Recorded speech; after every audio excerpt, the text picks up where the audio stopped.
Hey everyone, welcome to today's tutorial. Today we are going to be working with the Hip Hop Hooray collection from Simple Stories. I've also added on the chipboard stickers, the journaling bits and pieces, the enamel dots, and the regular bits and pieces.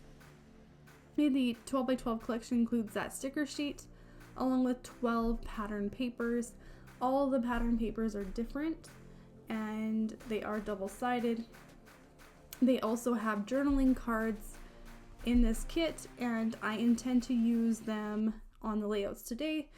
And also I want to make a video for pocket pages. So here I just pulled out some Stampin' Up! Cardstock, some colors that I thought kind of matched up with some of the colors that I'm seeing in some of the embellishments. And I decided that I kind of wanted to use this green color and also this coral color. As you'll see later, I do change my mind. I don't use that coral color, I use that pink color instead. So in the end, we end up using the Stampin' Up! Pear Pizzazz color and the Melon Mambo color. So there are two of each colors of cardstock, so two different colors, two of each color. So now when we go through our paper here, we are doing a double page layout. So typically it's nice to have backgrounds that match up, but I'm going to improvise that a little bit today. And so first of all, I'm going to take out all of the journaling card papers because I do want to make pocket pages with this collection.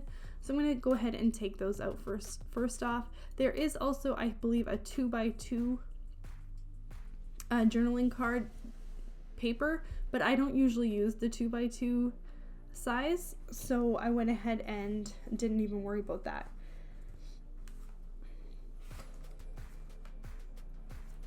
Okay, so first of all here, I picked out two accent colors that I liked. We need 3 accents and 4 pages for backgrounds.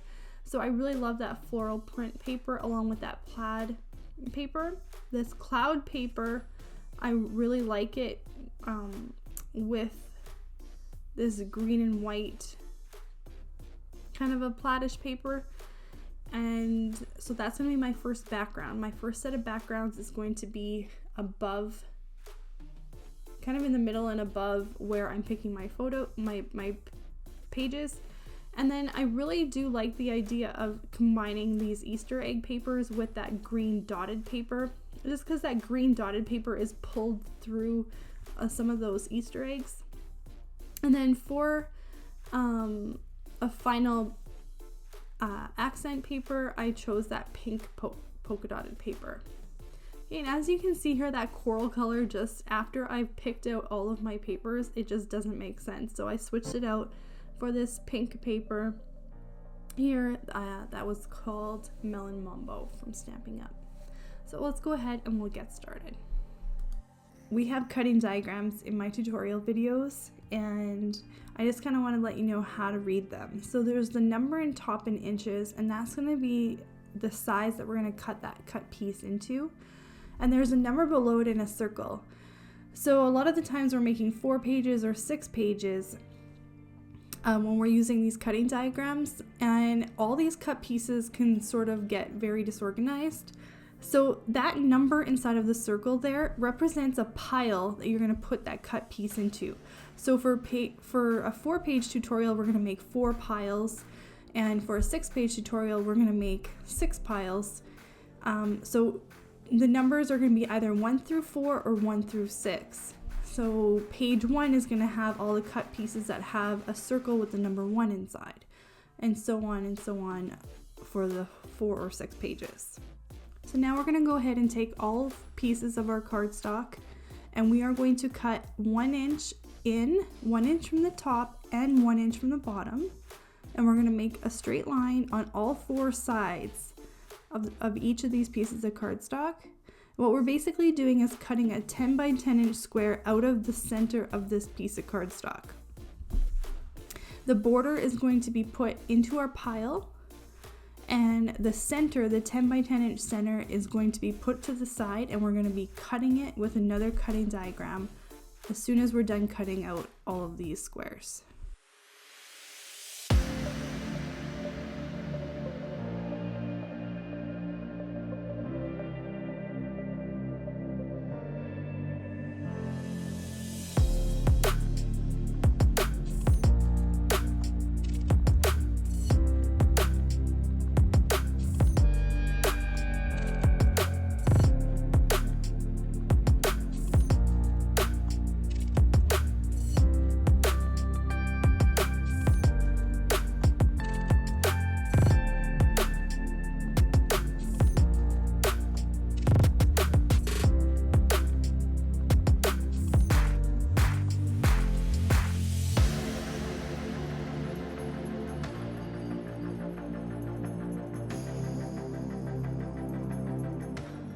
Okay, so for our background papers, we are going to be cutting off 0.25 inches on one side and 0.5 inches off on the other side.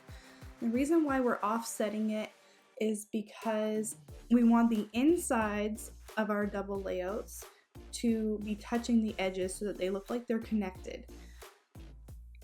When your paper goes through the cutter in the same direction that it would be on your layout, that's the side that you want to cut 0.25 inches off on. So when your page is sideways through the cutter, you actually want to cut 0.5 inches off on that side. Okay.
Okay, so as you can see here, the backgrounds aren't even close to working out with each other. So what I'm going to do is I'm going to cut them in half. But remember that we have one side that's cut at 0.25 inches off versus 0.5 inches off. So you want to make sure that you're cutting this properly. I actually, on our next set of pages, made this mistake. I cut sort of like the wrong side, and we ended up with a paper that was way shorter. And so I'll show you, you'll see on the next set of pages how I screwed this up, but just make sure that you're aware of how you're cutting this in half if you're going to choose to do this as well. So I like the idea of the Easter eggs being on top, and I prioritize the border around the edge being symmetrical in the corners, because like with this layout here, I just felt like that green cardstock wasn't going to show up very nicely on top of that similarly colored polka dot paper at the bottom. So instead, what I did is that plaid border that goes across the whole page on both pages, that that strip there of plaid paper, I moved that up a little bit so that it completely covered the seam from my background being cut in half. So I kind of just raised it up and I improvised it a little bit to make it work in this kind of a way. So I like the look of the green on the green polka dot paper on the bottom, along with the Easter eggs on top. So if this is something you want to do, just make sure you cut it properly when you're sending it through the cutter, when you're cutting it in half, because remember, we had previously cut that page 0.25 inches off on one side and 0.5 inches off on the other. So here I'm going to be doing the same thing, cutting it in half. I actually it was easy to cut this one because it was directional, but the other one I cut it on the wrong side. So see how it's shorter on the ends? So what I did is I went ahead and left it. I did think about using a different paper. What I did is I went ahead and left it because we have our pink paper here that's going to be covering up most of the middle area of our page. So I feel like when that layout is all finished, you're not gonna actually notice it as badly that it's shorter than the cloud paper. Okay, so what I did is I prioritized that my bottom corners were going to have as big of a border on the outside as they did on the bottom. So instead of trying to match it up with the cloud paper, I just prioritized that bottom green border was going to be sort of symmetrical. Okay, so once we start layering, I feel like we notice it less and less, and it's probably something that I'll only ever care about one day. And when I did, you'll notice too that when I did assemble these pages, I did like that yellow, like buffalo plaid side better than I like the flower print paper. So it's definitely something to think about too when you're doing your paper selections, is what is the backside like. So a lot of times my accent paper, I like it when I do like the pattern on the backside of it, because it's always an option that you could do on your layouts after, is to use the backside of that paper instead.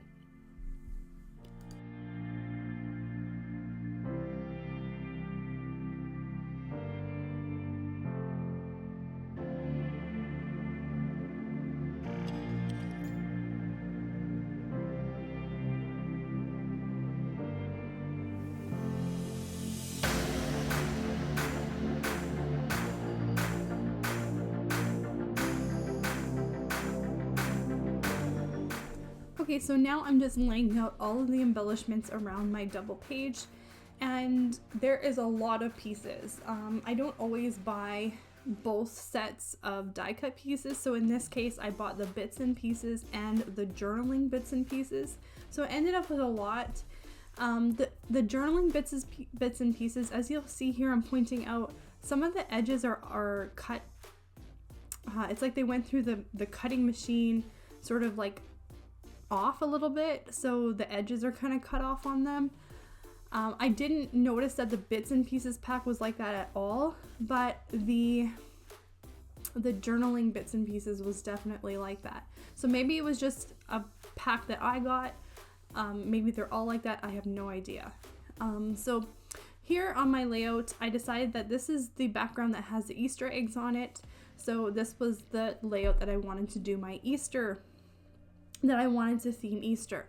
So when there's like an overwhelming amount of embellishments to use, sometimes I find it helpful if I just pull in all of sort of like the embellishments that I think I might like, and I just kind of float them onto the page. And as you can see here, they're all like just completely random, but I find like the visual of seeing some of these elements like on the page itself sort of will spark an idea in your head of what you might want to do for a cluster, or what you might want to do with some of the elements.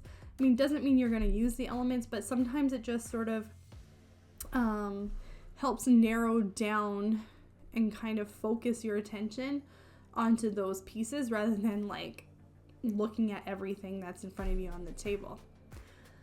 So here I decided to use, on the right hand side, I decided to create a cluster with that flower bordered sort of like round journaling area, and then I put a chipboard tree and a Easter egg there along with that wood grain bunny. And I thought it'd be really fun to incorporate this Easter egg border at the bottom of my pink cardstock there. I did cut it at one point just to separate off on the two pages, and I liked that it overhung the pink cardstock on the left page, and so that it kind of went right underneath my Happy Easter title area. Okay, so once I put everything sort of where I wanted it, then I decided, okay, like I want this popped up or I want this flat. And generally with chipboard, I like to have an element that's flatter than it, and then an element that might be like a sticker or something that's popped up beside it, or not, just to create some height differences. So I really love this Happy Easter tag, and I decided to put it at the bottom there of that journaling area. And then to kind of create a triangle to finish off that cluster, I wanted to incorporate a couple more pieces of the strip writing here. One says excellent, one says hooray, it's Easter, and the other one says celebrate. So as you can see, I kind of put them in a triangle orientation around that cluster, and then it just kind of brings your eye back towards the center of that journaling area. Okay, so over there where it says Happy Easter, back to the left side of the page, I adhered Happy Easter directly to the page, and then there's a chipboard bunny rabbit head, I guess, right beside it. So again, creates that sort of height difference. And I layered behind it with a basket and also popped up another Easter egg. And on the right side of the page there, I just finished that off with a little birdie and also another strip wording below that 3x4 photo area that says basket full of fun. And I really felt like there was a big blank area underneath, like in that bottom left corner. And I looked at the pictures that I have, and I decided that'd be a perfect place just to add another photo. I didn't want to make that cluster sort of bigger because I felt like the more embellishments that I put there, it would draw the eye away from all of the photos on the page. So I decided that it'd be better to put a photo down there. And here I just directly adhered that Extravaganza banner at the top of that 4x6 photo, and then I put a chipboard pink birdie there at the top. So going back down to my Happy Easter cluster there, I did play around with maybe putting a journaling area underneath that bunny head beside where it says Happy Easter, but I didn't really want another journaling area because this for me was just kind of like a Easter egg hunt with like some older kids, and I didn't think I was gonna need more of a journaling area than what I had. So I decided to just put another 3x3 picture here. So what I ended up doing is just taking the back side of one of these cut up papers, and I created a mat around this 3x3 photo, and I used the wood grain side just because it would match the rabbit on the other side of the double layout, and it would be really subtle and it wouldn't stand out all that much. Now I did consider putting some more embellishments underneath that 3x3 photo, like at the bottom of it, but I didn't want to draw the eye away from the center of the page too much. So what I did is I just put this strip piece of wording that matched up with the other three, and I created like a little triangle again in that cluster. So, and then I finished off this whole area with some of those like bluish green enamel dots that match that funny bunny color. Okay, so for our next layout here, I really love the clouds on the top, and I wanted this to all be about like springtime and flowers and florals and just something bright and fun and somewhat generic for springtime. I take a lot of pictures in the spring, but sometimes they're just like candid pictures, or they're just like kind of an unofficial photo shoot outside when the kids are like playing around in the yard. So this for me is just going to be kind of a general spring layout. It's not going to be like specific to like, I don't know, like gardening or something like that. So I really wanted to incorporate flowers, and I love the bike. My kids bike around in the driveway all the time, and I wanted to pull some of the like cloud elements that are part of the die cut pieces and the sticker sheets. Okay, so here I'm not sticking anything down. I'm just kind of lightly putting it on the page, and I'm just kind of seeing how it would come together. And I'm kind of moving things around and pulling things off and putting them back on. And you know, this sort of a layout went by really fast because it seems like where I placed it is where I ended up liking it, so I didn't have to move things around all that much. So now I'm just going through and I'm actually just sticking things down because I was happy with my initial placement. And so at this point is when I add a little bit of texture and a little bit of height difference to the page itself. So everything was just sort of lightly put down. Everything was sort of flat. And honestly, you could probably have left it that way. I mean, if you find your scrapbooking pages get really thick or your albums get too thick, you could definitely leave everything flat, and it would have looked fine too. But in person, when you're not looking at it from above, when you can see like the difference that, you know, using pop-ups make and having different heights in a cluster, I mean, you end up preferring it, I feel. So here I'm just going through, I did pop up the word fun and the word spring, and I also popped the cloud with the sun is actually popped up as well at the top of that 3x4 photo area.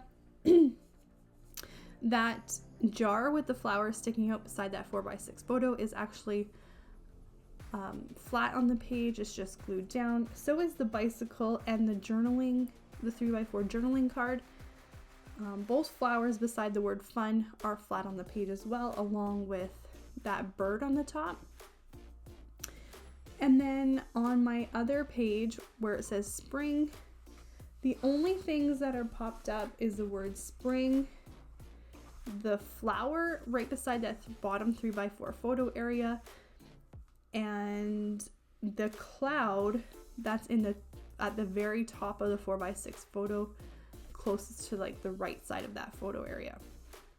Okay, and then I also did pop up this strip wording that says it's the little things in life, but everything else is adhered directly to the page. Oh, and where it says family time with the heart, that's also popped up. Okay, so this page came together really easy. I think, like, when I think of springtime, this is sort of like the kind of page I think of. It's bright and it's fun and it's really cute. So next week, as you can see, we have a ton of stuff left. Next week, we are going to be using this same collection, and we are going to be making pocket pages. So thank you guys so much for watching. We will see you next Friday with a new video. I hope you guys have a great weekend.